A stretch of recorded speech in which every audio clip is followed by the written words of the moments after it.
Hello and welcome to the Art of Pointing Things, a channel where I discuss a variety of different crafts including knitting, sewing and embroidery. Today I am picking a craft that isn't related to anything pointy. I am going to be dyeing yarn using some natural ingredients from my own garden and the surrounding area.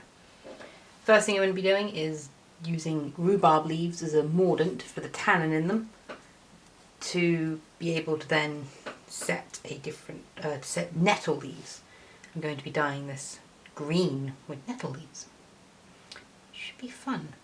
So I'll be dyeing 2 skeins of this yarn, which is a fingering weight yarn with 80% superwash Blueface Leicester wool and 20% bamboo. I decided to go for a bamboo blend rather than nylon blend simply because I want to try and reduce the amount of plastic and nylon and things like that I knit with. Personal choice there. It's a nice looking yarn. Looking forward to dyeing it. It's mostly animal fibre because that is meant to be easier to dye. I don't necessarily know with nettles though whether the bamboo will make a difference or not. Honestly, I just want to see what happens. So I'm going to be dyeing 2 skeins of this. I can't remember if I said that already or not. And I'll probably be knitting them up into a pair of socks with some nice lace pattern or something in it. If the dye takes. This is the first time I've ever tried dyeing naturally, so you're going to be coming along with me for the journey. So I now need to go and harvest some rhubarb, get the leaves off of it and boil them for a bit. Wish me luck. So I have just harvested the rhubarb from my garden. So now I get to divide it up into leaves and stalks. Stalks go aside to be put into rhubarb later, and the leaves will go into a specific dyeing pot. And I shall try to extract some dye/mordant from them to use on my yarn.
So that's all the leaves. I don't know if you can see if I zoom in. Yeah, no, you can't see it. So it says that that is 524 grams. So according to the recipe I'm following, which I found online, that is theoretically enough to more than 2 skeins of yarn. So I'm going to go prep those. In the meantime, I'm going to fill this with water till the leaves are covered, and then simmer it, bring it to the boil and simmer it for an hour, and then leave it to cool. And hopefully, if I leave it to cool for a few hours, that should extract the mordant I need. Yeah. Funky smell. You got to be careful because rhubarb leaves are poisonous. I don't know if I mentioned that before, so you do have to be careful. All the stuff I'm using, again, I can't remember if I mentioned this, all the stuff I'm using is dedicated for dyeing yarn. Using it for rhubarb leaves because rhubarb leaves are poisonous. I think technically with some natural dyeing you don't have to, you can just use your normal pots and pans, but I'm not taking that risk. So this is what it looks like. It's been simmering for about an hour. I'm just turning it off now.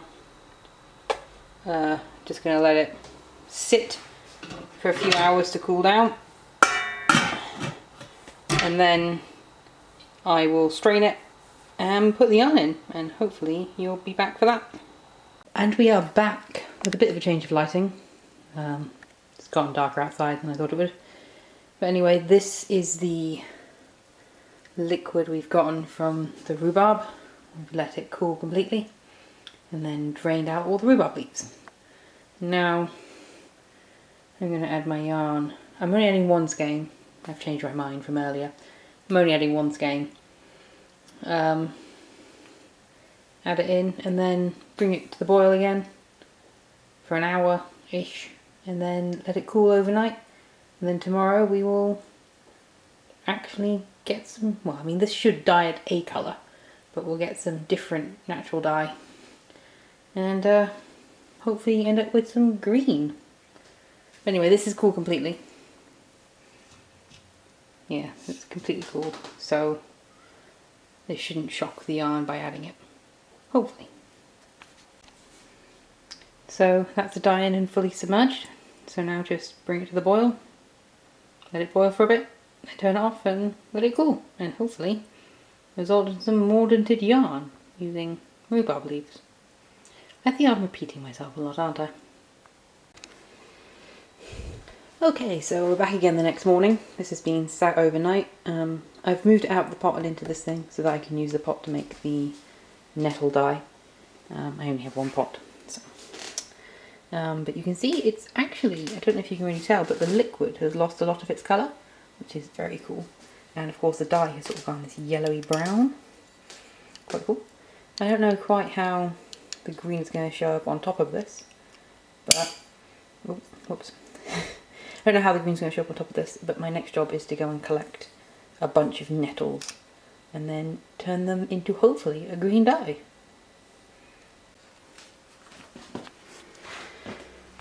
So I've just got back with a pots full of nettles, which comes out at 100, I need to clean the scales, 142 grams, which, given that I was trying to go for a minimum of 200, means that I have to go back out and get some more. So, back in a moment. So back for my second foraging trip with an extra 78 grams, which onto the 142 that we had originally is about 220. So, yeah, this should be good. I'm now going to wash it out in my sieve and then fill the pot with water. Bring it to the boil and boil for about an hour. Don't want it to get too high, I want it to simmer rather than boil. But, yeah, that's the next step. So that's the pot with water in it. I did also just want to say that when gathering nettles you do need to be careful because they do sting, so I had a nice pair of gloves on. I also picked from sort of quite a wide area to not take too many from one area.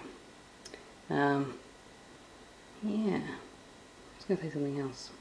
Oh, the water I filled this with is not actually tap water.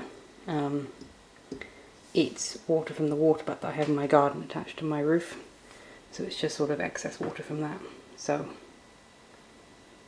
trying to be environmentally conscious and not use too much water. Though, it's only half a pot full, so. I'll bring it to the boil for a bit and I'll be back. Okay, so this is the nettle broth. I've drained all the nettle leaves out of it, or as many as I could get. And it's completely cooled. So it's now time to add the pre-mordanted yarn into this and then bring it back to the boil. I don't know if you can really see what colour it is. One moment. Let me see if I can find a correct implement to do this. Right. Well, I'm back. And I've got a spoon. So you can see it's not as green as I'd like it to be. It's a bit mustardy. I don't know what it's going to do when I add the yarn. Because, if I just angle it up a bit, you can see the yarn sat right behind it. You can see it's sort of gone yellow. I believe that's the tannin in the rhubarb leaves. So, if I pick this up, you can see that that is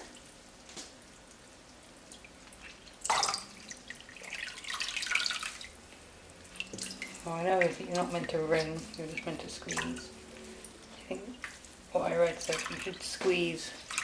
You don't even see me doing this, can you? Just squeeze as much of the water out of it as possible.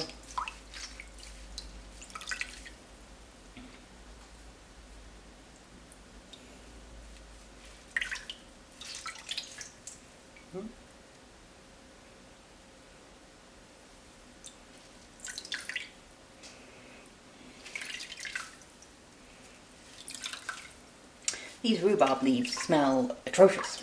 I'm just going to state that now. They do not smell good at all. To be honest, the nettle leaves don't smell a lot better. Alright, so this is what the yarn currently looks like with the mordant. I don't know how much this colour would wash out if I washed it. I don't want to wash it until I put the green on. So don't know what colour we're going to end up with. But we shall see.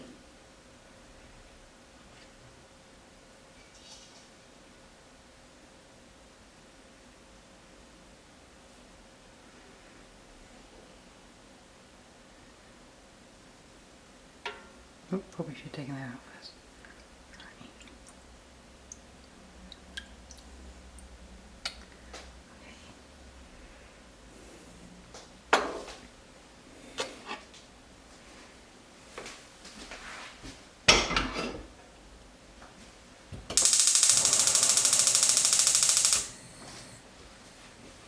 So that's on the stove. I'm going to bring this over. You can see it's lost a lot of its colour, so I'm assuming a lot of the tan has been absorbed. I think the reason the colour is so dark is because I only used 100 grams. So the recipe I found online said that it should be a 2-to-1 ratio. So 200 grams of rhubarb leaves to 100 grams of wool, and then 200 grams of nettles to 100 grams of wool. So with the amount of rhubarb leaves I had, I probably should have used 2 skeins. However, I don't actually have that many undyed skeins at the moment. Skeins. Never really forgotten how to say that word. So I just have to sort of put up with what I've got. Which is probably probably a darker colour than it should be because I've sort of overdone it. Right, well, leave that for a bit, let that comfortable, leave that for a bit, and then continue on. So, I don't know if I showed you any footage of this actually simmering, but this has now simmered and I've turned it off and it's been left for a few hours. It's still warm, so I might leave it to cool a little bit longer. But you can just see just this little nettle leaf still in there. But he's very brown at the moment. I think it's the lighting on the camera. It looks more like greenish brown, but yeah, no, it has come out very brown. I'm going to leave it to completely cool, which may at this point end up being overnight. Oh, I think this may end up being overnight at this point. And then I'll bring you back just to see if you can watch me rinse the yarn out and see how much colour it loses when I rinse it. Hopefully not much, but we will see.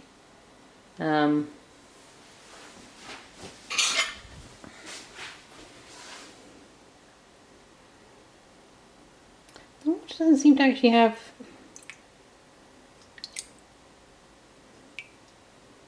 Oh, it's definitely murky. Probably still a bit of dye in there. I don't know. The thing with natural dyes is you won't clear the pot, I don't think. But, yeah. Brownish. It's okay. I don't mind brown. I like neutrally colours. And to be honest, this is my first time, so just whatever I get I'll be happy with, in all honesty. As long as I don't felt it. Then I'll be annoyed. But yeah, I'll bring you back for the washing when this eventually cools down, which will probably be tomorrow morning.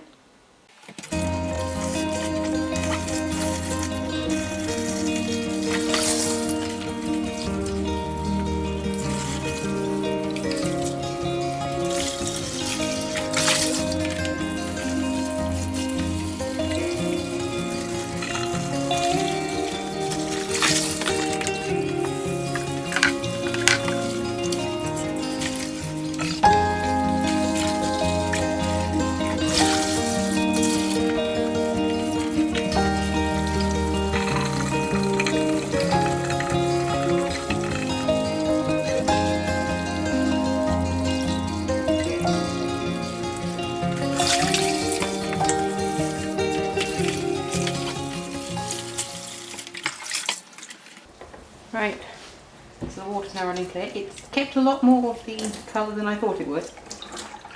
I don't know how well you can see the colour.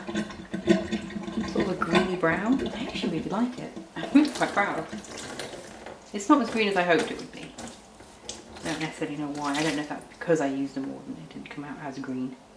Maybe more green if I didn't have the rhubarb in there making it brown. But otherwise, I am very happy with that. I appear to have almost certainly tied it up in knots a little bit.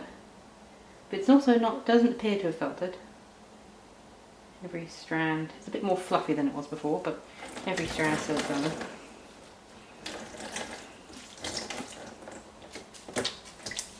So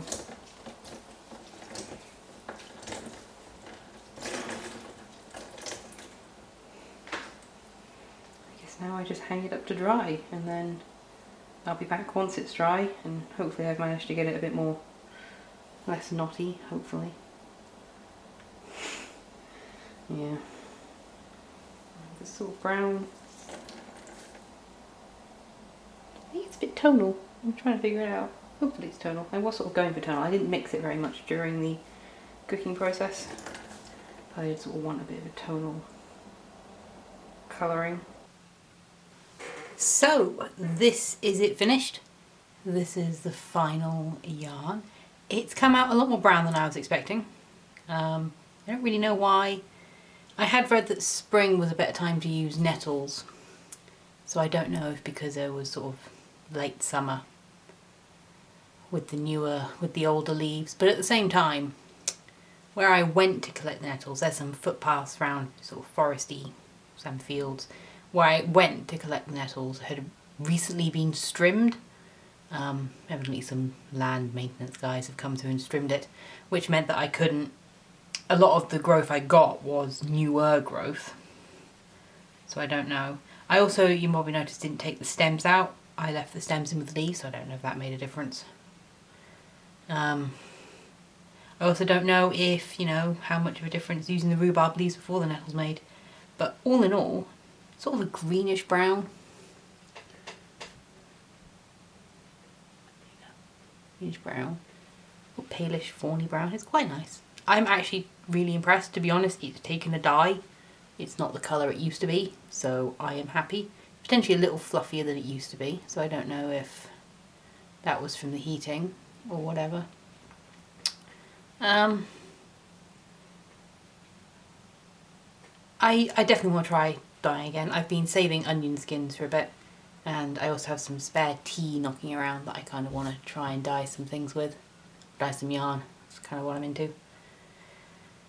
As for what I want to do with this, I want to turn it into socks. I think it's a sort of nice little brown. It seems to change depending on the colour of the light. Like this light definitely looks more brown. I think it doesn't look as green because I've got it on the green background. And I don't really have anything near me that I can sort of put in front to give you a better idea of the colour. See if I can fiddle in editing to get it looking a bit better. So I want to turn it into a pair of socks with an owl motif on. There's this little cable owl motif that's I've seen, and I want to see if I can find the pattern for that and incorporate it into a pair of socks, which will be cute, I think. And in this brown, might even look owly. So looking forward to that. Honestly, it's not the colour I wanted it to be, not the colour I expected it to be, but I'm still really happy with it, mainly because it's not felted and I didn't burn it. Both of which are successes in my book. And to be honest, it's a nice colour. I'm really happy with it. So thank you for watching. If you enjoyed this, then please like, comment and subscribe. And tell me if you've ever tried this before and how it came out. Thank you very much for watching. Have a lovely day.